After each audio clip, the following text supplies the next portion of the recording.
வணக்கம், welcome to சாக்கித்ராம் channel. போன வீடியோவில் கார்த்திகை தீபம் ஸ்பெஷல் பொரி உருண்டை எப்படி பண்ணுறதுங்கிறத பார்த்தோம். இந்த வீடியோவில் அகல் விளக்கை ஃபஸ்ட்டு எப்படி பழக்கப்படுத்துறதுங்கிறத பார்க்க போகிறோம். புதுசாக விளக்கு வாங்கின்னு வந்த உடனேயே, அதாவது விளக்குன்னு சொல்லக்கூடாது, இது அகல்னு தான் சொல்லணும். அகல், திரி, எண்ணெய், சுடர் இதெல்லாம் சேர்ந்தது தான் விளக்குன்னு சொல்லணும். ஆக்சுவலாக இந்த அகல் வாங்கின்னு வந்ததுக்கு அப்புறமா பழக்கப்படுத்துறது எப்படிங்கிறத நான் சொல்லிடுறேன். ஃபஸ்ட்டு இந்த அகலை தண்ணியில் போட்டு ஒரு நாள் ஃபுல்லாக ஊற விட்டுடுங்க. மண் போரஸ் மெட்டீரியல் இல்லையா, அதனால் சட்டுன்னு எண்ணெயோ தண்ணியோ எதாக இருந்தாலும் உறிஞ்சு எடுத்துட்டுரும்.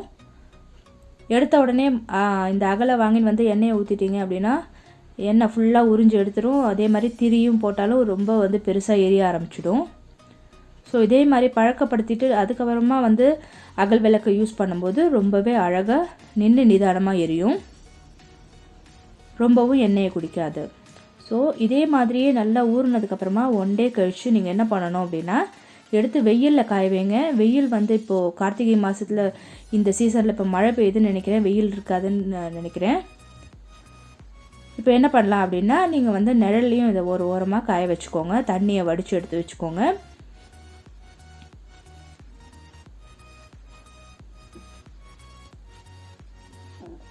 இந்த விளக்கு தண்ணியில் நல்லா ஊற தான் உங்களுக்கு அதுக்கப்புறமா நீங்கள் எண்ணெய் ஊற்றி திரி போட்டு ஏற்றும் போது அவ்வளோ அழகாக எரியும். இப்போ இதெல்லாம் தண்ணியை வடித்து எடுத்துட்டு சுத்தமாக நல்லா காய வச்சு எடுத்து வச்சுக்கோங்க.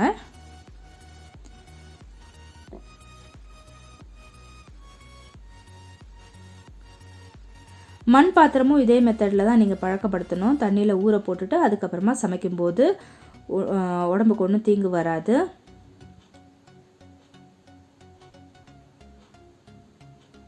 அதில் இருக்கிற அழுக்கு எல்லாமும் போயிடும். இப்போ இந்த அகல் விளக்கு நல்லா காஞ்சதுக்கு அப்புறமா என்ன பண்ணணும் அப்படின்னா, இந்த நுனியில் கொஞ்சமாக கற்பூரத்தை தடவி விட்டுட்டு அதுக்கப்புறமா எண்ணெயை ஊற்றி திரி போட்டுட்டிங்க அப்படின்னா திரி நின்று நிதானமாக அழகாக எரியும். இதே மாதிரி இன்னொரு வீடியோவில் இன்னொரு டிப்ஸோடு உங்களை நான் சந்திக்கிறேன். அது வரைக்கும் தேங்க்ஸ் ஃபார் வாட்சிங்.